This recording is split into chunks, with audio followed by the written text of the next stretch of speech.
Okay, I'm going to make these breakfast sandwiches, and this is the hardest part, is these biscuits. You got to kind of separate them, so you got to get a top and a bottom.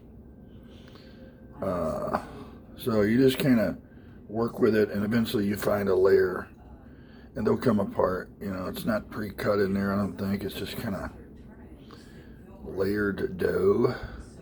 Whatever, and then when you get them apart, if one of them feels thicker or thinner than the other, I put the thinner one down on the bottom. Not like I do this. This is my first time doing this, so it's not like I do it. But I'm doing it this time. So now we're going to put the ingredients in there. This is egg. It's got some spices in there.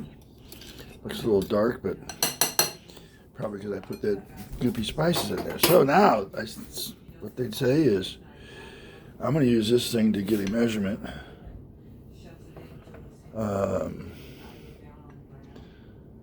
One of those in each one of these. Is that going to be enough? I don't know. So we got a biscuit.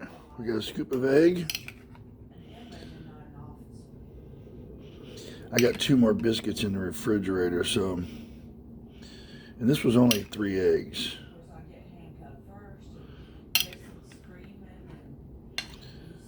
So I'm probably going to do like 2 eggs for the other 2. That was a good spoonful in that one. I probably should have just done this. I ended up not measuring it now, didn't I? Okay. Now on top of there, you want to put some meat. And I got my flash frozen sausage here. So I'm going to put a little flash frozen sausage in there.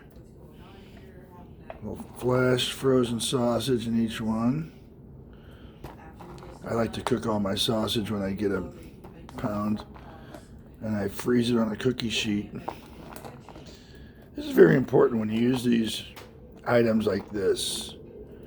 I'll just tell you right now, when you use, like I flash freeze this, and I flash freeze the green onions like that, but when you're using them, you can't leave, that's already starting to thaw out. So you got to pull out what you want and put these things back.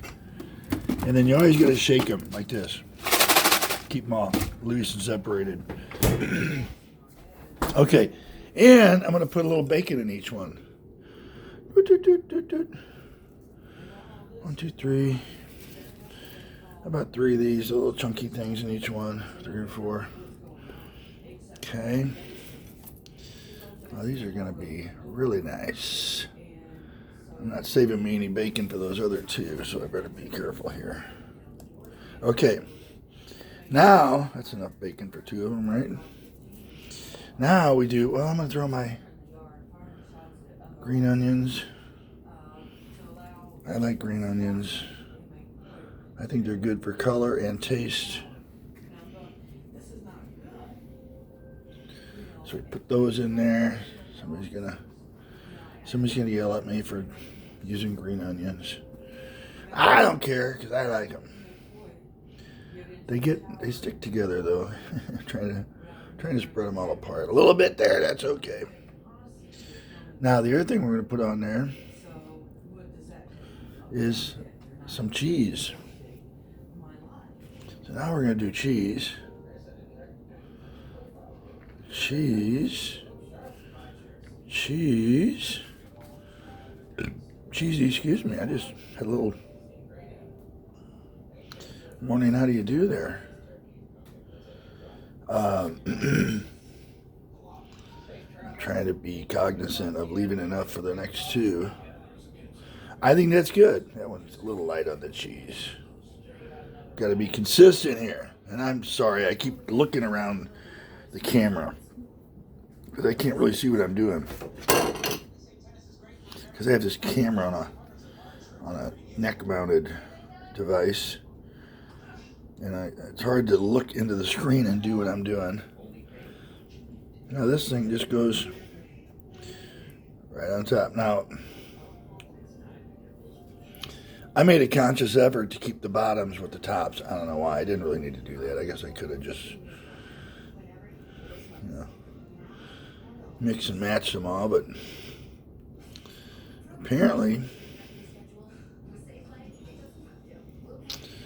this is going to be pretty good. Put them in the oven for 350 for about, I think, 20-25 minutes, but I'm going to just keep an eye on them. There we go. Now hopefully I'll come back and have another video for you showing you how fucking fantastic they are. And if it's a fail, well then you won't see either one of these videos. Alright kids, let's do this. Slightly greased pan. It's only one pan, right? Those are the big muffin tops. I'm trying to spread it out a little bit. I think it'll be alright. I think they're going to flop. Alright. Echo, set a timer for 20 minutes. 20-minute timer started. Thank you. So now I got a little left over here for those other two. Maybe I'll make them in a smaller thing. Anyway, cheers everybody. I hope you're enjoying the show. Extreme close-up. Yeah!